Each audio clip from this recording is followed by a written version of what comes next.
They had no idea that this was going to happen. They were ready with Zorro.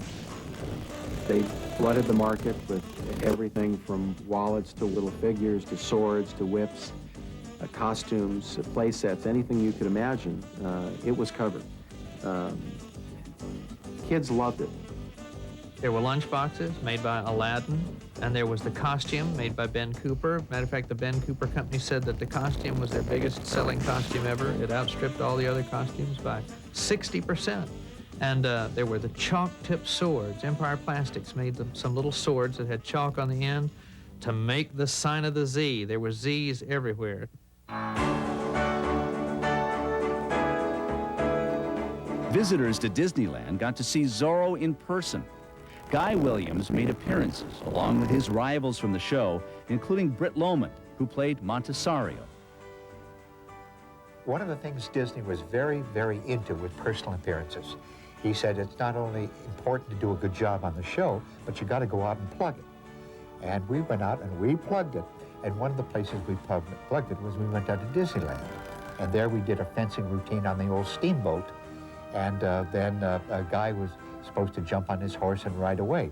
Well, the first time we did it, we had this wonderful fencing routine on the steamboat. Of course, I was finally disarmed and dishonored. And Guy, you know, triumphantly walked down the gangplank and leaped on his horse. Now, unfortunately, he went over the other side of the horse, you see. Fell right on his tushy. Of course, such a thing would never happen to Zorro on the television show. This was one of Walt Disney's pet projects, and he personally saw to it that everything was done just right. They built an enormous set on the back lot. They spent about $75,000 per episode, which in those days was a lot of money. It's not today, but it was one of the most expensive shows on television at the time, and it all went into the production of the show. Costumes, the fencing was very expensive to film and to produce, the rehearsal time. He really went about it as he went about everything in a first-rate fashion. Disney was such a stickler for realism, he even insisted the actors use real swords in the dueling scenes. When we first started our first fencing scene, the first couple of seconds of the scene, Guy forgot one of the movements, and instead of a point to the body, he cut to my head, and I couldn't get it in time, and kind of his sword grazed the top of my eye, the eyelid. And Guy, of course, was, you know, tremendously apologetic and almost in tears. He said, I've hurt him, my God, the first couple of seconds. And I said, Guy, it's a scratch, stop it, you know. And I kind of have a little scar to this day from it. Despite the huge popularity of the series, Walt Disney pulled the plug in 1959. The high cost of producing the show caused disputes with the ABC network and brought production to an end after only 2 years. But Walt Disney's Zorro was still a sensation as the 1960s began. Episodes from the series were re-edited into TV specials and feature films. Kids continued to buy everything Zorro, and Guy Williams, still under contract to Disney, continued to make personal appearances. Guy Williams was the perfect choice for Zorro. It was probably the perfect part for him, too, because he never had another part after that fit him quite as well as Zorro did. Biography's look at Zorro will continue on A&E. America's best critics are raving about the summer's most entertaining movie. I don't have the time to give you the proper instructions. I have had the proper instructions. Ooh. Time magazine declares Zorro rides to the rescue with real romance. I like that part. And real action. Perfect. And Newsweek promises this is one crowd pleaser that actually pleases. The Mask of Zorro, rated PG-13, now playing. Yo, down here. I'm the Brooklyn Bridge. You think you could take me? You want a piece of me, huh? Let's go. You and me. Right now. The undeniably smooth, ever luxurious ES300. The road is calling. Answer it. I got your fancy suspension right here.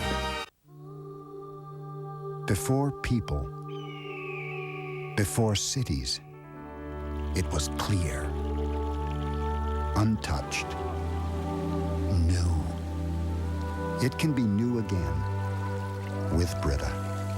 It's certified to remove chlorine, sediment, and 99% of lead. Brita. Tap water transformed.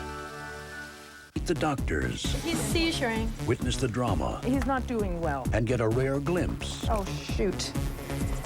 Just bit through my stethoscope. At the ASPCA's Animal ER on Inside Story. Next on A&E.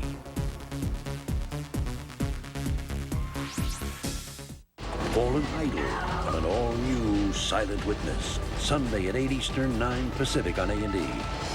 It's a July to die for. Presenting the possibilities of plastics. Plastics help save you from dents and broken bones. It helped protect my patella. They help save energy. Thin light plastics, fewer trucks, less gas. They help save you from being scrambled. They help save the soda. They help food stay fresher. Brussels sprouts? Plastics can even help save toddlers from trouble. And this vest helps save my dad's life. Plastics make it possible. A&E's look at Zorro continues on biography.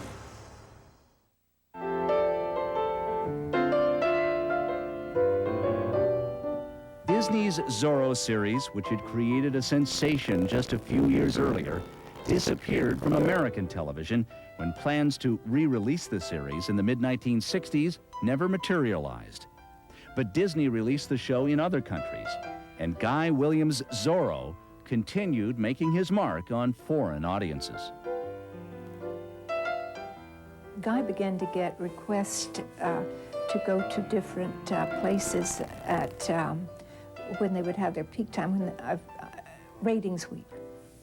And one of the places they asked him to come to was Argentina for ratings week.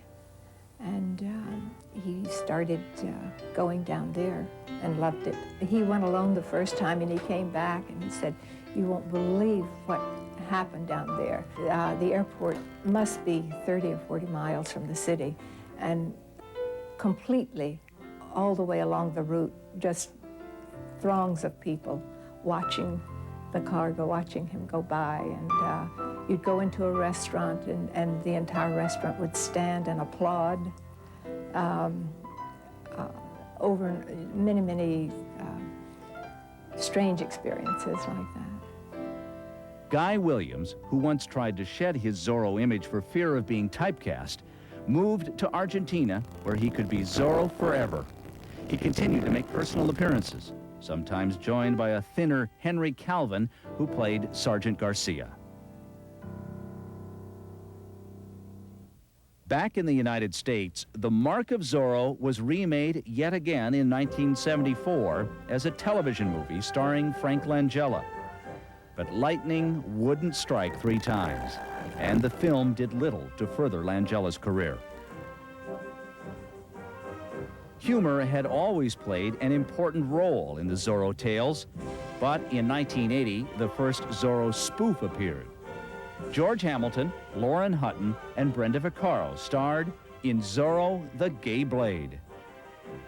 Oh, I thought it was brilliant, and I thought George Hamilton was one of the funniest men that I knew at the time, and that he had done Love at First Bite and had done this incredible comic character of Dracula, and that he was now about to approach this romantic character of Zorro, and doing Zorro as 2 brothers, one being gay and the other one being straight. I thought it was total genius. In 1981, Zorro appeared as a cartoon character in the animated series The New Adventures of Zorro.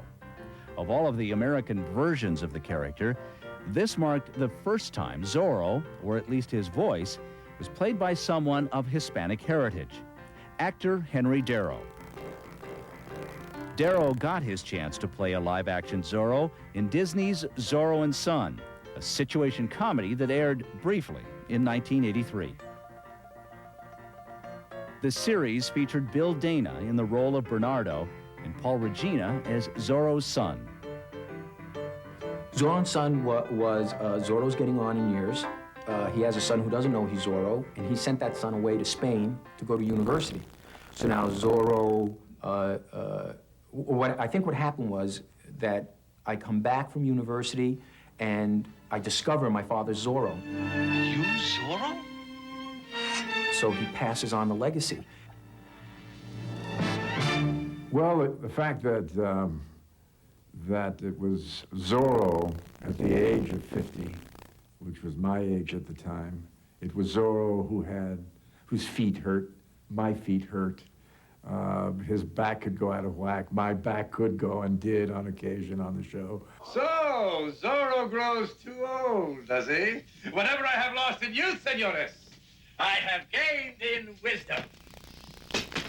Hi, Chihuahua. For instance, if God wished us always to jump, why would he have given us stairs? So, and I got to wear Guy Williams' wardrobe, but they had to shorten it by 3 inches because he was 6'3" and I'm only 6. So that was fun, and at the time I could fit into it. I don't know that I could fit into it now. The series lasted only 6 episodes. Guy Williams had entertained the idea of coming out of retirement to once again play Zorro. He auditioned for the lead in Zorro and Son, but his health was failing and he returned to Argentina. In 1989, Guy Williams died at the age of 65.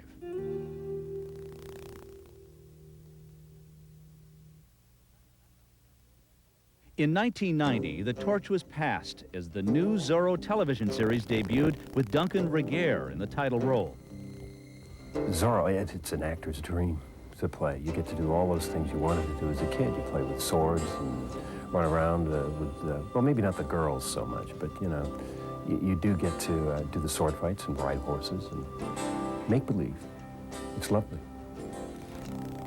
And in 1993, Zorro returned to the pulpy pages from where he started, when Topps Comics featured the character in a new series of comic book adventures.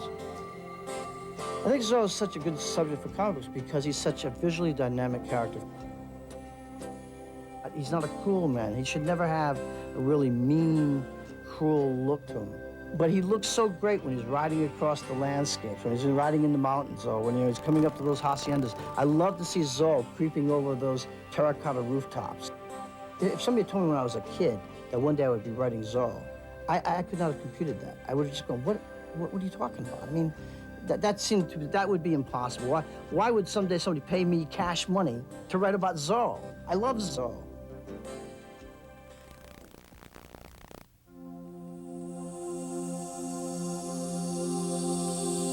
Since his humble beginnings in 1919, Zorro has captured the imaginations of every generation that followed. Over the years, his appearance may have changed, but his noble goals remained the same. While countless bad guys have tried to stop him, he's never been defeated. It looks like Zorro will continue to fight for what is right for generations to come. This guy, it doesn't just go out and be a vigilante. He doesn't just go out and avenge things. He's having a ball. It's this fun-loving, mischief maker thing that makes him different.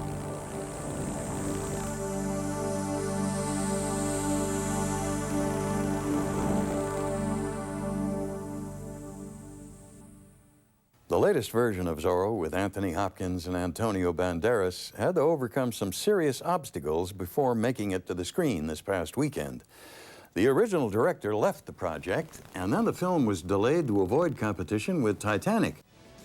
It's obvious that Sony Pictures has put its hype machine into overdrive promoting the movie, but it remains an open question whether a 50-something Zorro will appeal to young moviegoers. The producers are banking on the fact that Zorro is Hollywood's only Hispanic superhero. If the movie's a hit, there'll be mugs and T-shirts and toys carrying the logo.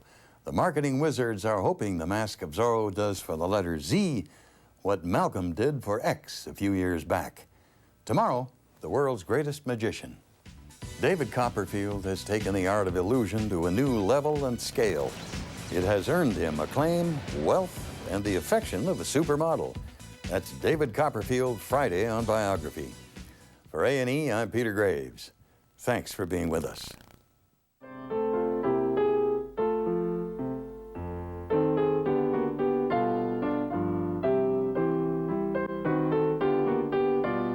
Now you can own a video cassette of this program. Call 1-800-423-1212 and you'll receive the program you've just seen for only $19.95 plus shipping and handling.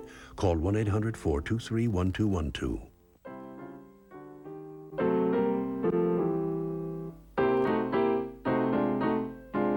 Join the FBI's elite criminal profilers for a frightening but fascinating look into the minds of extreme criminals on American Justice, tomorrow night at 9 Eastern, 10 Pacific.